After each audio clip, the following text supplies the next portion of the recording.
Hi hello ಮೈ dears. ಇವತ್ತು ನಾನು ನಿಮಗೆ ಒಂದು ವಿಷಯ ಹೇಳ್ತೀನಿ. ಏನಪ್ಪ ಅಂದರೆ, ಸಹಜವಾಗಿ ಚಿಕ್ಕ ಮಕ್ಕಳಿಂದ ದೊಡ್ಡವರವರೆಗೂ ಒಂದು ಆ, ಒಂದು ವಿಷಯದ ಬಗ್ಗೆ ಗೊಂದಲ ಇರುತ್ತೆ. ಏನಂದರೆ, ನಾವು ನಮ್ಮ ಸ್ಟಡೀಸ್ನ ಮುಂದುವರಿಸ್ಬೇಕಾ, ಅಥವಾ ನಮಗಿರ್ತಕ್ಕಂಥ ಒಂದು ನಾಲೆಡ್ಜನ್ನು, ಫ್ಯಾಷನನ್ನು ಮುಂದೆ ತಗೊಂಡು ಹೋಗಬೇಕಾ ಅಂತ ಎಲ್ಲರಿಗೂ ಇದೊಂದು ಪ್ರಶ್ನೆ ಖಂಡಿತ ಇರುತ್ತೆ. ಏಯ್ತ್, ನೈನ್ತು, ಟೆಂತ್ ಮಕ್ಕಳಿಗಿರ್ಬೋದು, ಅಥವಾ first standard, second standard, third standard ಮಕ್ಕಳಿಗಿರ್ಬೋದು, ಅಥವಾ first P U, second P U ಮಕ್ಕಳಿಗಿರ್ಬೋದು, ಅಥವಾ ಡಿಗ್ರಿ ಮಕ್ಕಳಿಗಿರ್ಬೋದು, ಯಾರಿಗೇ ಆಗಲಿ ಒಂದು ಪ್ರಶ್ನೆ ಇರುತ್ತೆ ಸಹಜವಾಗಿ. ನಾವು ನಮ್ಮ ಎಜುಕೇಷನನ್ನು ಕಂಟಿನ್ಯೂ ಮಾಡಬೇಕಾ, ಅಥವಾ ನಮಗಿರ್ತಕ್ಕಂಥ ಒಂದು ಫ್ಯಾಷನನ್ನು ಕಂಟಿನ್ಯೂ ಮಾಡಬೇಕಾ, ನಾವು ಯಾವುದನ್ನು ಆಯ್ಕೆ ಮಾಡಬೇಕು ಅಂತ ಒಂದು ಗೊಂದಲ ಇರುತ್ತೆ ಸಹಜವಾಗಿ, ಅಲ್ವಾ? ನೀವು ಶಾರದಾ ಮಾತೆ ಫೋಟೋ ನೋಡಿದ್ದೀರಲ್ವ? ಶಾರದಾ ಮಾತೆಗೆ 4 ಕೈಗಳಿರುತ್ತೆ. ಅದರಲ್ಲಿ 2 ಕೈಯಲ್ಲಿ ವೀಣೆ ಹಿಡ್ಕೊಂಡಿರ್ತಾರೆ. ವೀಣೆ ಏನನ್ನು ಸೂಚಿಸುತ್ತೆ ಅಂದರೆ ಫ್ಯಾಷನನ್ನು ಸೂಚಿಸುತ್ತೆ, ಅಲ್ವಾ? ಇನ್ನೊಂದು ಕೈಯಲ್ಲಿ ಪುಸ್ತಕ ಹಿಡ್ಕೊಂಡಿರ್ತಾರೆ. ಆ ಪುಸ್ತಕ ಏನನ್ನು ಸೂಚಿಸುತ್ತೆ? ಸ್ಟಡೀಸನ್ನು ಮತ್ತು ನಾಲೆಡ್ಜನ್ನು ಸೂಚಿಸುತ್ತೆ. ಮತ್ತೊಂದು ಕೈಯಲ್ಲಿ ಜಪಮಾಲೆ ಹಿಡ್ದಿರ್ತಾರೆ. ಅಂದರೆ ಜಪಮಾಲೆ ಅದು ಏನು ಸೂಚಿಸುತ್ತೆ ಅಂದರೆ ಆಧ್ಯಾತ್ಮವನ್ನು ಸೂಚಿಸುತ್ತೆ. ನಮ್ಮ ಮನಸ್ಸನ್ನು ನಾವು ಧ್ಯಾನ, ಯೋಗ, ಪ್ರಾಣಾಯಾಮ ಈ ಎಲ್ಲದರ ಮೂಲಕ ಮನಸ್ಸನ್ನು ನಿಯಂತ್ರಣದಲ್ಲಿಟ್ಕೊಂಡು ಏಕಾಗ್ರತೆಯನ್ನು ಗಳಿಸ್ಕೊಂಡು, ಜೊತೆಗೆ ನಮ್ಮ ಎಜುಕೇಷನ್ನ ನಾವು ಕಂಟಿನ್ಯೂ ಮಾಡಬೇಕು. ಯಾಕಂದರೆ ನಮಗೆ ಯಾವುದೇ ಒಂದು ವಿಷಯದ ಬಗ್ಗೆ ತಿಳುವಳಿಕೆ, ಅರಿವು, ಜ್ಞಾನ, ನಾಲೆಡ್ಜ್ ನಮಗೆ ಬೇಕಾದರೆ ಖಂಡಿತ ಎಜುಕೇಷನ್ ನಮಗೆ ಬೇಕೇ ಬೇಕು. ಹಾಗಾಗಿ ಎಜುಕೇಷನ್ ನಾವು ನಿಲ್ಲಿಸೋ ಹಾಗೆ ಇಲ್ಲ. ಹಾಗೆಯೇ ಜೊತೆಗೆ ನಮ್ಮ ಫ್ಯಾಷನ್ ನಮಗೇನು ಹುಟ್ಟಿನಿಂದ ಬರ್ತಿಂದ ಬಂದಿರುತ್ತೆ, ಅಥವಾ ಅದಾದರೂ ಪರವಾಗಿಲ್ಲ, ಅಥವಾ ನಾವು ಎಕ್ಸ್ಟ್ರಾ ನಮಗೆ ಬೇಕು ಅಂತ ಇಂಟ್ರೆಸ್ಟ್ ತಗೊಂಡು ಕಲಿಯೋದಾದರೂ ಪರವಾಗಿಲ್ಲ.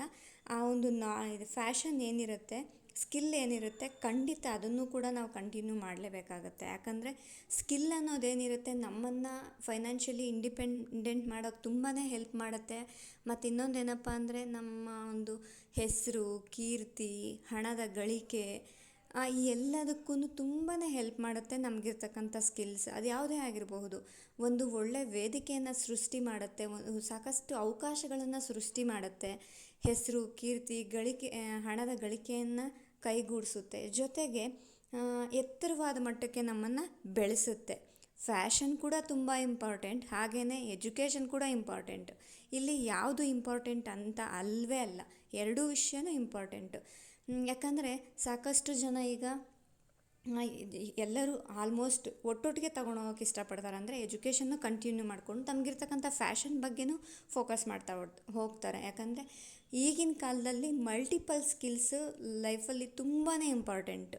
ಮಲ್ಟಿಪಲ್ ಸ್ಕಿಲ್ಸ್ ನಾವು ಎಷ್ಟು ಕಲಿತೀವಿ ಅಷ್ಟು ನಾವು ಗ್ರೋ ಆಗ್ತೀವಿ, ಅಷ್ಟು ನಾವು ರಿಚ್ ಆಗ್ತೀವಿ, ಅಷ್ಟು ನಾವು ಫೈನಾನ್ಷಿಯಲಿ ಇಂಡಿಪೆಂಡೆಂಟ್ ಆಗ್ತೀವಿ.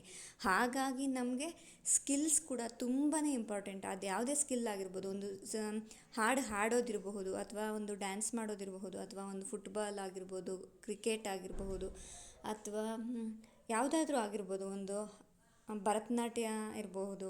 ಈ ಥರ ಒಬ್ಬೊಬ್ರಿಗೆ ಒಂದೊಂದು ಟ್ಯಾಲೆಂಟ್ ಇರುತ್ತಲ್ವ, ಒಬ್ಬೊಬ್ರಿಗೆ ಒಂದೊಂದು ಫ್ಯಾಷನ್ ಇರುತ್ತೆ. ಅದರಲ್ಲಿ ಅವರು ಖಂಡಿತ ಅಚೀವ್ ಮಾಡೋದ್ರಲ್ಲಿ ಖಂಡಿತ ತಪ್ಪಿಲ್ಲ. ಜೊತೆಗೆ ಅದರ ಜೊತೆಯಾಗಿ ಎಜುಕೇಷನ್ ಕೂಡ ಕಂಪ್ಲೀಟ್ ಮಾಡ್ಕೊಳ್ತಾ ಹೋದರೆ ನಮಗೆ ಮಲ್ಟಿಪಲ್ ಸ್ಕಿಲ್ಸ್ ನಾವು ಕಲಿತೀವಿ, ನಾವು ಎತ್ತರವಾದ ಮಟ್ಟಕ್ಕೆ ಬೆಳಿತೀವಿ, ನಾವು ತುಂಬಾ ಡೆವಲಪ್ಮೆಂಟ್ ಆಗೋದಕ್ಕೆ ತುಂಬಾ ಹೆಲ್ಪ್ ಮಾಡುತ್ತೆ. ಹಾಗಾಗಿ ನೀವು ಯಾವತ್ತೂ ಒಂದನ್ನು ಆಯ್ಕೆಯಾಗಿಟ್ಕೊಳ್ಬೇಡಿ, ಎಜುಕೇಷನನ್ನು ಕಂಟಿನ್ಯೂ ಮಾಡಿ, ಜೊತೆಗೆ ನಿಮಗಿರ್ತಕ್ಕಂಥ ಫ್ಯಾಷನ್ನು, ನಿಮ್ಮ ಸ್ಕಿಲ್ಸನ್ನು ಡೆವಲಪ್ ಮಾಡ್ಕೊಳ್ತಾ ಹೋಗಿ. ಖಂಡಿತ ನೀವು ರಿಚ್ ಆಗ್ತೀರಾ, ಫೈನಾನ್ಷಿಯಲಿ ಇಂಡಿಪೆಂಡೆಂಟ್ ಆಗ್ತೀರಾ, ನೇಮು, ಫೇಮು ಎಲ್ಲವನ್ನು ಗಳಿಸ್ಕೊಳ್ತೀರಾ. ಸರಿ ಅನಿಸಿದ್ರೆ ಲೈಕ್ ಮಾಡಿ, ಶೇರ್ ಮಾಡಿ, ಸಪೋರ್ಟ್ ಮಾಡಿ, ಸಬ್ಸ್ಕ್ರೈಬ್ ಮಾಡ್ಕೊಳ್ಳಿ. ಯಾರೆಲ್ಲ ಸಬ್ಸ್ಕ್ರೈಬ್ ಮಾಡ್ಕೊಳ್ದೆ ನೋಡ್ತಾ ಇದ್ದೀರಾ, ಪ್ಲೀಸ್ ದಯವಿಟ್ಟು ಸಬ್ಸ್ಕ್ರೈಬ್ ಮಾಡ್ಕೊಂಡು ನೋಡಿ. ಹಾಗೆಯೇ ಸಾಕಷ್ಟು ಜನರಿಗೆ ನಮ್ಮ ವೀಡಿಯೋಸನ್ನು ಶೇರ್ ಮಾಡಿ, ಲೈಕ್ ಮಾಡಿ, ಮರಿಬೇಡಿ. ಒಳ್ಳೆ ಕಮೆಂಟ್ಸ್ ಕೊಡಿ, ಹೆಚ್ಚು ಜನರಿಗೆ ಶೇರ್ ಮಾಡಿ. Thank you.